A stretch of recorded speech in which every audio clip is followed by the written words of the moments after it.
developing a quick style of gestural drawing is not just a fun thing to do, but a really useful thing to do, particularly if we like to do location sketching when time can be limited. Now, I've used a 0.5mm pen here just to run a dotted line to give me the tops of these bent over grasses in the front. Now, it's tempting to miss these or leave them out, particularly when time is limited. So every line really has to have some thought out impact. But I'm wanting to get both the darker value of the overall impact of all of the grasses together, but also to have these serve as a contrast both to the leaves on the tree to the left, but also to the straight lines of the architecture. So that's why I'm investing really quite a lot of time and line work into this, but I am going really fast drawing this part. Now, you're watching me draw this at time and a half speed. So if you want to watch me real time took me 15 minutes, maybe just over 15 minutes by 30-40 seconds. You can use the cog icon to slow this down to approximately at least real time. But I certainly had the pressure on me, and I was drawing this as if there was a bus to catch when the 15 minutes was up, and whatever was undone would be undone. But when we do a quick gestural drawing, we still need to invest the time in really observing what we want and choosing, albeit quickly, what we're trying to achieve in our drawing. What's the impact we want? What's the essence of this scene that we're wanting to capture? And for me, this time, it really was the contrast between these grasses in the front, the large leaves of the tree on the left, that's relatively close, so we do get to see the individual leaves, which often we don't, so I need to be able to suggest those. And then the contrast with the architecture. Now, the architecture, I'm drawing with a 0.3mm pen. I think 2 pens to swap between on quick location sketching is okay. I would always have an extra pen or two to give me some options in my top pocket when I was drawing. So here I'm just trying to capture the silhouette edge of this tree. Now, I don't need to be too precious about it because it is quick, it is gestural. But I do want it approximately to line up with the architecture the way it does. Now, of course, on location sketching, I can't line things up quite as easily with the reference with the things in real life.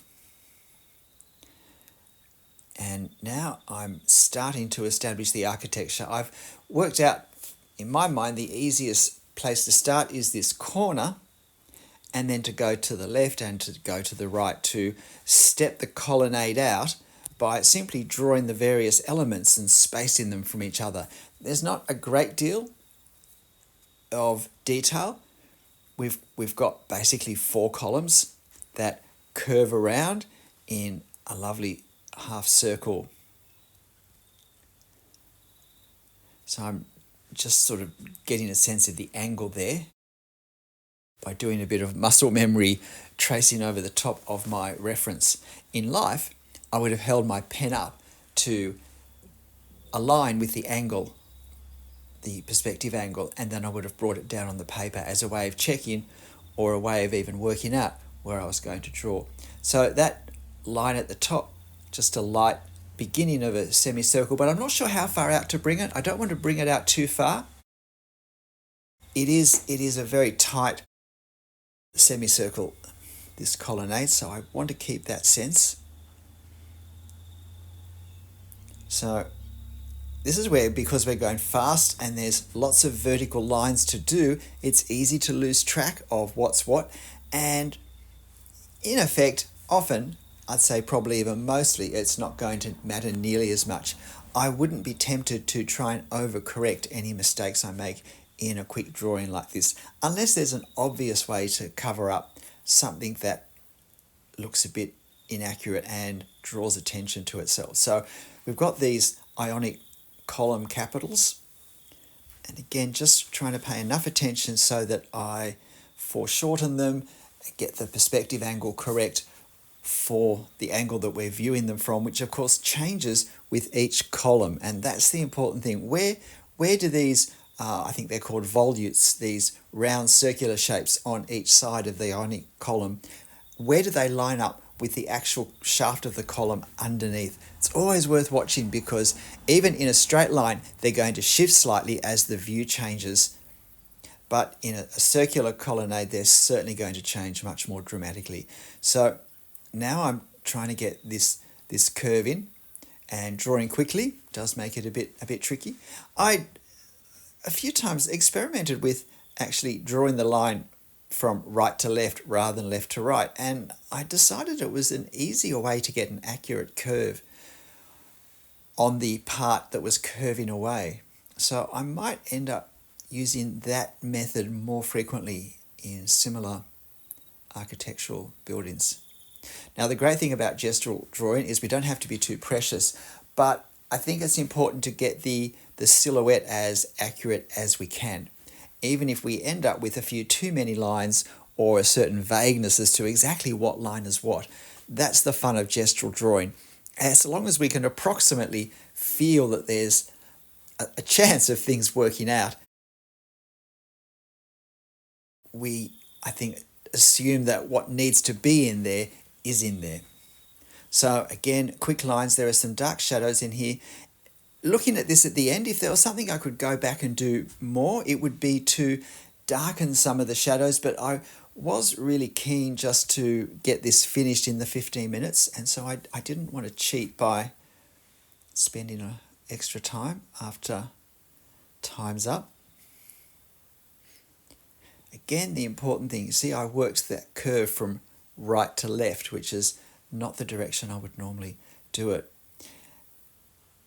I think particularly when we're in the latter half of a drawing such as this, we've warmed up. If we don't pay attention to what we're doing, we start to slow down. We start to get bogged down in details. And detail is one of those things that we need to have a balance across the whole drawing, that the detail in one part matches the detail in another part. So we don't want to suddenly focus on very particular and, in this case, very precise detail in any part, because then it's going to make the rest of the drawing look sloppy. So we want to keep the same sense of looseness across our whole scene. That doesn't mean we don't draw more detail in some parts than others, but the detail that we do draw doesn't get too tight and precise. So now probably the biggest mistake, and I've just realized I've done it, you can see me stop. I did the horizontal lines in the wrong section. It's very much like when we have horizontal lines, when we have vertical lines for windows, and we join up the gaps between the windows rather than the actual windows. Who's done that?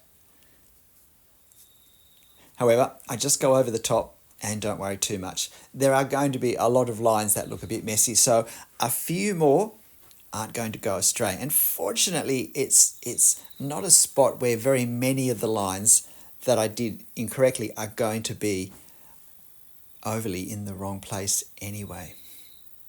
So now I'm just thinking, what else am I going to do? How much detail am I going to do? I hadn't really looked through the colonnades to see what was there. And I'm also starting to feel the pressure at this time.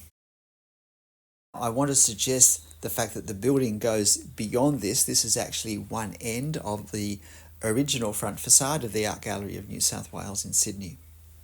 So this rounded portico is on the left-hand side, and then I think this is probably the wall of the main entrance, a lovely large pedimented colonnaded porch area. And then we have another one of these arched rounded colonnades on the right-hand side. So there's the state flag of Australia. The state flag of New South Wales, I mean. So now I realise I've got to put some effort into this tree, and I realise I really don't have time to do the sort of even gestural marks I would like to do. So looking back, I could have actually left it like this, or just added a little bit more line work. And if I were doing this again, I think I would, because I think the actual architecture shows up clear against that tree on the left now. And with just adding a few more details, which I would have had time to do on the some of the more visually prominent leaves, I think this then probably would have been a better drawing than the one I finished with, where I really just get stuck into hatching as quickly as I can, trying to vary it from place to place a little bit. But I think in the end, the time was pushing me to just be a bit careless in the choices that I was making. So at this point, I'm thinking of more the overall value than the shapes of this tree. So I'm trying to add enough lines to create value, which is simply darkness. A dark value is dark. A light value is the lightest value is white. So I'm trying to capture the effect of the shadows rather than draw any of the precision of the leaves. But as I said, I think it just in my mind tipped it into looking a bit messy. And I think if we'd left that basically clear, it would have both worked in with the restraint of detail and line work of a quick gestural drawing, and just would have helped the architecture perhaps stand out slightly more. And I think we still had all those grasses in the front to provide more linear contrast between the architecture lines and lines in the rest of the drawing. So now here I come, taking off the tape and thinking I'd like to have a go of this with my sketch markers to maybe establish some of these values, some of the shade and the shadows more precisely. What do you think? G'day, I'm Stephen Travers. I hope you have a go drawing this quickly, slowly. It's a great scene to draw anyway, so I'll post it on my channel community page. But why not first have a go, a quick 10-15 minute drawing, and you can always use that as a warm-up practice if you'd also like to have a more studied go at this lovely little section of architecture in Sydney. But look, whatever you end up drawing and however you end up drawing it, however long it takes you to draw it, make sure you have fun, and I'll see you next time. Bye.